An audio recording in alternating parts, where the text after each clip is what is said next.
Get back on in and see what we have going on today. Well, you can already see it. It's after the turns and what we've seen here so far, because so far it's been absolutely crazy. It's been Warzone 2.0, it's been Modern Warfare 2, and now we're going back in here. We're going back to mobile. And now I'm pretty sure a lot of you guys at home are really interested to see what is happening with our streamers that we have here today. And if you don't have it yet, comment down below what were your favorite moments here yet again, because we've had so many things happening already. Incredible, incredible. Now, and you know, one of the things that we wanted to make sure we do is go over. Let's talk to some of the talent, talk to some of our friends, see what's going on. Why don't we head over there? And another incredible round of Warzone Battle Royale comes to this, and now it feels like such a great time. And now I'm really excited to go and move around, especially with my little box. I wonder if all of our streamers playing today wants a slice of this pizza, because obviously we've been eating this the whole day. That's the reason why we have so much energy. And not only that, it's absolutely delicious, but we are heading on over to our streamers right now. I think we're gonna take a look at Hawk's Nest and Bobby Plays. We're taking a look at what they're doing right now, and it looks like here in the action, let's see if they kind of want to slice, but obviously they are very busy when it comes to the gameplay right now. See, you can see the comms. They're just so into it right now. The focus. Bobby and Hawks, they don't even know what's going on outside them. They have a camera, they have a pizza box. Oh, maybe if they smell the pizza, they'll want some. Hi, would you like a slice? Are you hungry? Yeah, actually, very hungry.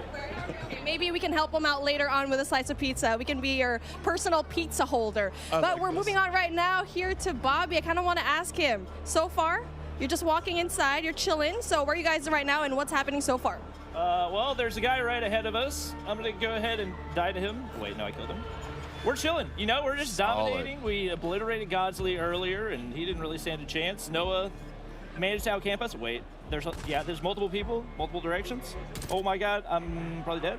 I'm concussed. Okay, we're gonna get back to you later on. You guys focus Bobby. over there. I don't want y'all to die just because of us. Oh, and speaking of, Bobby's gonna be headed on into the gulag, but you know what? It's okay, it's fine. A lot of these gameplays happening right now. So far, how are you feeling right now, Matt? Like, you're seeing all the gameplay. It's been crazy here so far.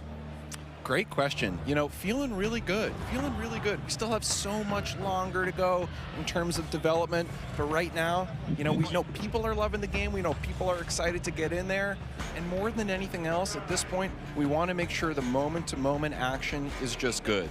For us right now, moment-to-moment action, and you know, the other thing that's worth touching on a little bit is cross-progression, really breaking down what that means a little bit. Absolutely, that cross progression. If you are at home, if you're playing Warzone 2.0, if you're playing Modern Warfare 2, that progression that you have over there, it can transfer over into Warzone Mobile, where if you want to grind for the Battle Pass, you can do so at the tip of your fingers. Yeah, that's right.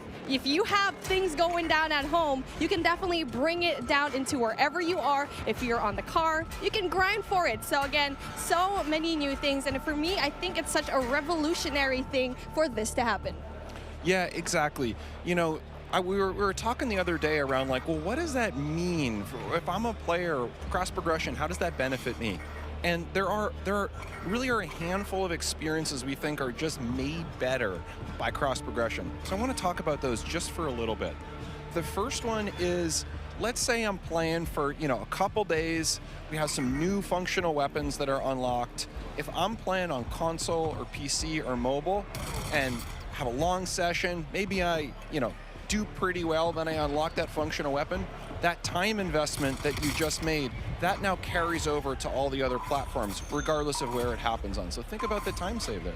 Exactly, not just that, you're interconnected. I mean, we like to say it again and again because it's just a revolutionary thing to have. But I know you have something else in mind, because you have so much new features here, and we're only in alpha here. So again, we're just talking about all the main things that's happening right now. Exactly, and you know, so that's the first one for me. Unlocking new functionals, it's fantastic. It saves me a lot of time. The fact that whatever I unlock on one platform, I find on the other platforms.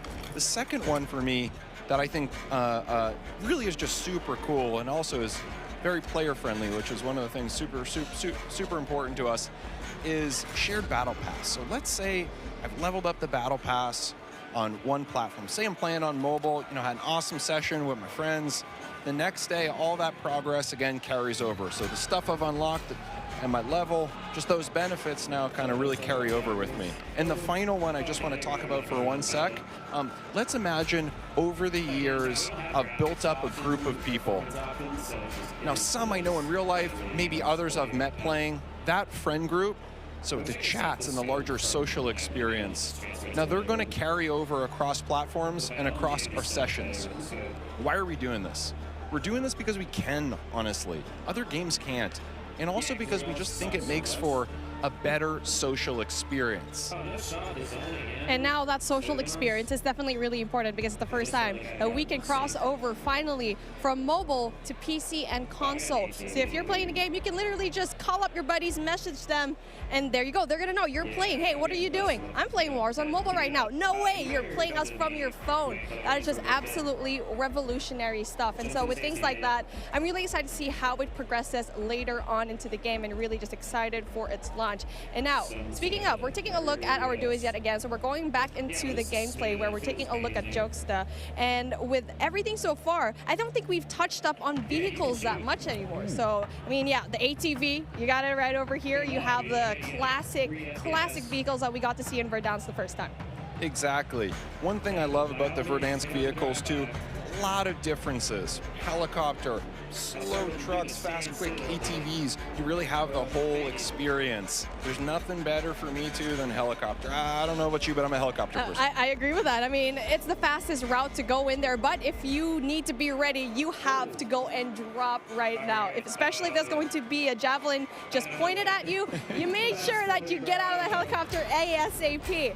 But again, when it comes to finding those vehicles, you need to know the map very well. I mean, you can already definitely look online where to find like the great moments and the great spots. And for me, I feel like that's going to be airport. Around airport, you're going to be having a lot of vehicles right now. And so right now for this particular time, now they're slowing things down just a little bit. We've noticed it. And for me, like I feel like for this duo, they prefer just going into the outskirts just a little bit. Exactly, yeah, I think they're smart that way. They loot, they get what they need to do, always staying together, but then occasionally, once they have what they need, they're waiting for the next circle to collapse, they're finding those areas in the map where maybe the action's a little bit lower. After all, last people alive win. Exactly. I mean, it just depends on what kind of gameplay you really like. Are you going to be aggressive? Are you going to be dropping down Superstore, Boneyard, downtown, or do you prefer the outskirts and beyond the mountains and try to see what is going to happen when you are going to see just a little bit of a step back? But obviously, it does have its risks. You won't have as much loot going into it, and you won't have as much kills. Exactly. Final thing, getting into Storage Town, circles collapsing. For me, this is the intensity that I'm looking for. Man, it's my favorite. Same. I mean, it's really just a strategy that you can play for me. I'm the type of player that goes outside of the circle, going into the smoke, going into the outside of the zone, and try to have like a better angle there, because once the circle's zoning in, you don't know that anyone's going to stay out there. People are just going to assume everyone's inside the zone, right? Exactly, 100%. Those are the real savvy players. That gas mask, slow lagger behind. Yeah. I die to them all the time. I mean, prior to this event, I was looking at the top 200 Warzone clips of all time, and I just saw one. I hope it get to see it here in Warzone Mobile, where you get to see so many more highlights from outside of the zone, repositioning themselves, especially at the outside of the zone. But hey, take a look at that. Speaking of another highlight, we get to see it. Noah from YouTube tries to go in there, getting all those kills. Really just breaks the armor, but doesn't really quite get the kill just yet, but then obviously has the advantage of the scope. Not only that, high ground as well. So I feel like we haven't talked about the high ground so much here because it's just so important to have that kind of height. Exactly. The way we think about it internally is, how do we find the right mix of gameplay experiences? So you need that close quarter combat, you need long range for sure, but the way you combine those two with verticality in certain dense areas, that is special. And I think for Verdansk, especially the area we have, the area we're in right now on the outskirts of Storage Town, it has that in spades. And now with that in mind, I feel like you have all that verticality. What part of the map do you think is best when it comes to having that height advantage? It's a great question. So for me, it's actually the area we're in right now. I love the intersection or the kind of borderlands between Storage Town and Boneyard. I think it has the best of all the environments. So for me, when I'm playing, start in Boneyard, head up to Storage Town, and if I'm lucky and the circle abides, stand in this area. And, you know, I'm just so proud to say that starting today, as we've said before,